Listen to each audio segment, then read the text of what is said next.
Hello everybody, welcome back to another video with Kat about Raid Shadow Legends. Today, we are going to talk about 5 ways that I have improved my account in the last month or so.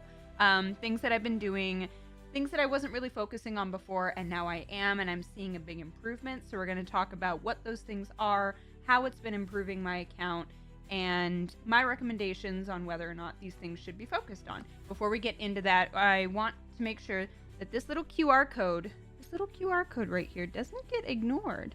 You know what this is. If you haven't played Raid Shadow Legends before, I highly recommend it. I started making these videos and I started working with Raid Shadow Legends because I started playing the game on a whim and was just like, yeah, I'll just play it and try it. Like, I'm gonna help a friend out. And oh my gosh, I love it. I play it all the time. I play it actually a couple hours a day, but it's also part of my job now, so I play it more often. But if you want to jump in on the fun like I've been having so much fun playing this game, you have to scan the QR code, click the link in the description, and it'll take you to a download page. And once you open up the account, you're going to get Corrado Foxhunter, who's a legendary champion, as soon as you complete the tutorial, which is a couple minutes long. You get it really quickly. And then once you hit level 15 in the game, you get a fantastic epic champion named Yugo. Really important for disrupting the other team. She heals your team. You get her in about first 40 minutes of playing. Really fast. Plus, there are 3 promo codes. You have to pick one of them, and you have to use them in the first 24 hours. So once you get your 2 champions, basically, once you get in, you get Corrado Foxhunter, go straight to the promo code section, and you have the choice between the promo codes Monkey King, which will get you Sun Wukong, one of my favorite champions. You can also use the promo code Get Alice, and you get the most powerful champion currently in my roster, which is Alice the Wanderer. Love her. And then finally, you have your third option is Supreme 6, which gets you not Supreme 6, which gets you Gallic, a legendary Void champion. All 3 of them are legendaries. But he's a Void champion, which means he doesn't have any weaknesses towards other champions, and it means he's a lot beefier than other champions that you're going to see. You have fantastic choices to go from. There's a lot of incentive to be trying this out. So if you haven't played before, jump in. Just try it really quick. It helps me out, helps out the channel, and then I can make more content the more we work on that. All right, so just a reminder, we've got 5 things that I have been doing. I've been playing the game for about 7 months, so I'm pretty solid into it. These are in no particular order, but these are just things I have really ramped up on. They have been benefiting me greatly. So first on that is doing my advanced quests. Now, I always do my dailies. I always get my weeklies done. Takes me a while. Monthlies definitely takes me a while because of this. It basically takes me 30 days to do the monthly, which monthly makes sense. But advanced quests are not ones that I have done a lot, but I wanted to show you guys my reasoning for wanting to do more of these is because of the rewards that you get here at the top. So obviously there's a reward as you complete each quest, but you're also going to get rewards up here at the top for how many advanced quests you complete. So when you get for every 55, so these will fully restart. Oh, QR code's in the way. These rewards, once you get to the legendary tome at the end, it'll go back all the way to the beginning and you just restart the whole thing. So there's a lot of incentive to do as many of the advanced quests every day as you can. So right now, I get my experience boost, 3 days worth. Super important to me. It's also one less thing I have to spend my gems on. I tend to spend my gems on that. So I need to be doing this a lot more often. So that way I don't have to spend gems on that particular item. The only difficulty I have with it is that I'm currently at a block in Curse City, so I can't get my complete all available advanced quest reward that I have right here. But it's okay. I got a lot of other rewards. I got energy and potions and gems and a lot of other good stuff. So advanced quests are something that I have been focusing on a lot more in the past week. And I'm already seeing I'm getting more energy. You see I have almost 500 energies stocked up right now. And I'm getting more gems. I'm getting good stuff from it. So it's worth the little extra time it takes. The only gripe I have is my live arena quest. It's such a pain. It requires you to win one live arena, and that can take forever. So it's my only...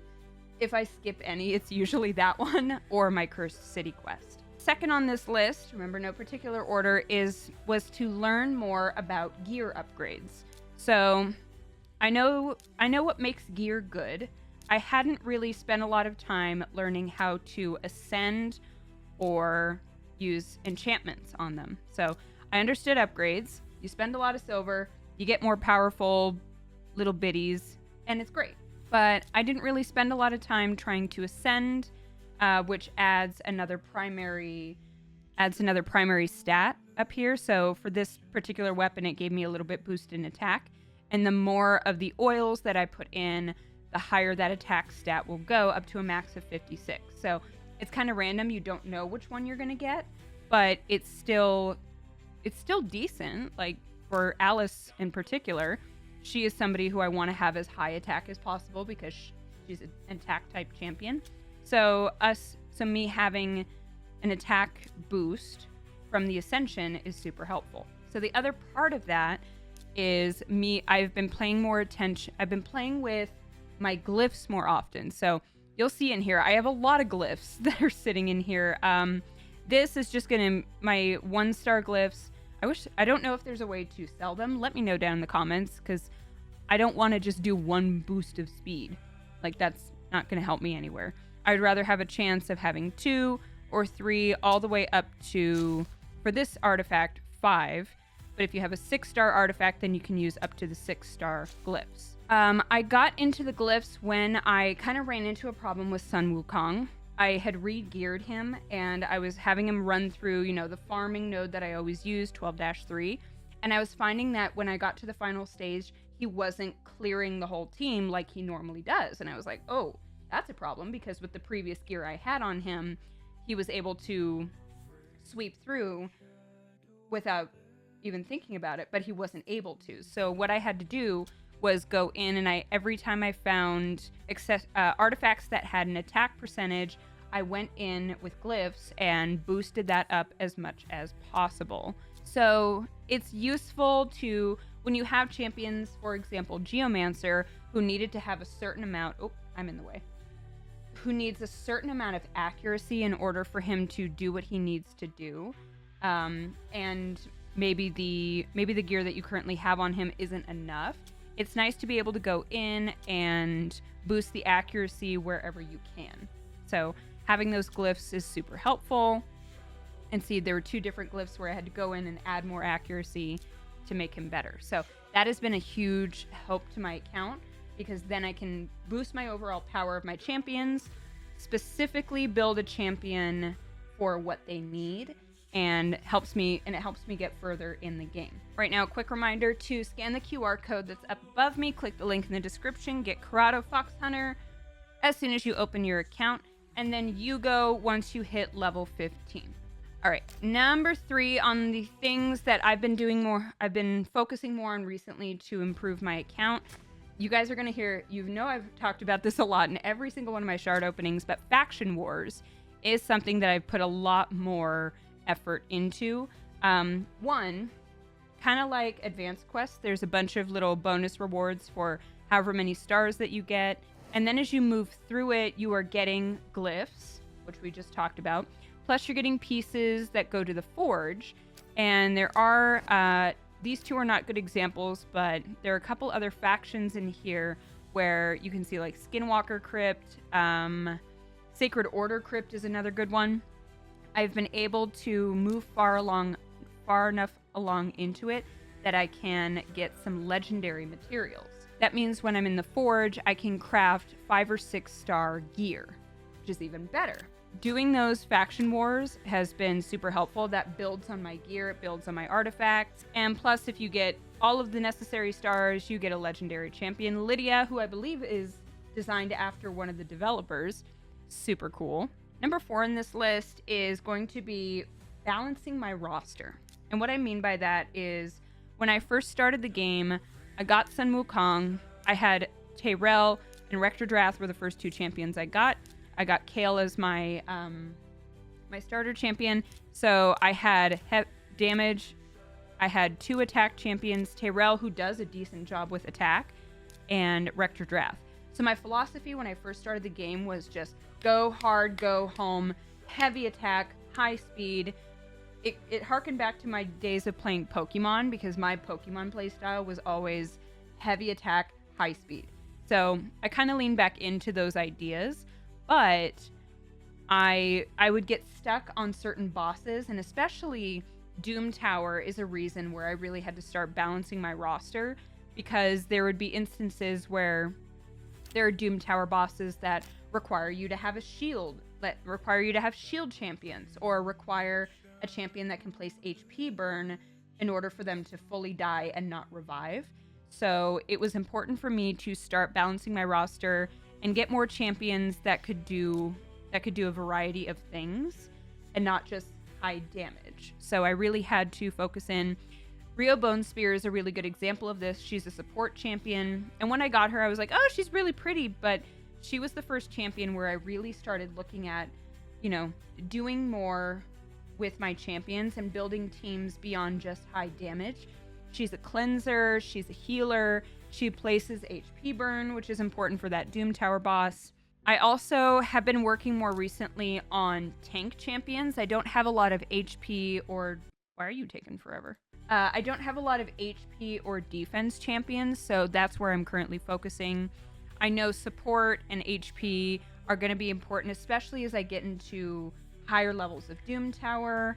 And it's also important to balance my roster because of Cursed City.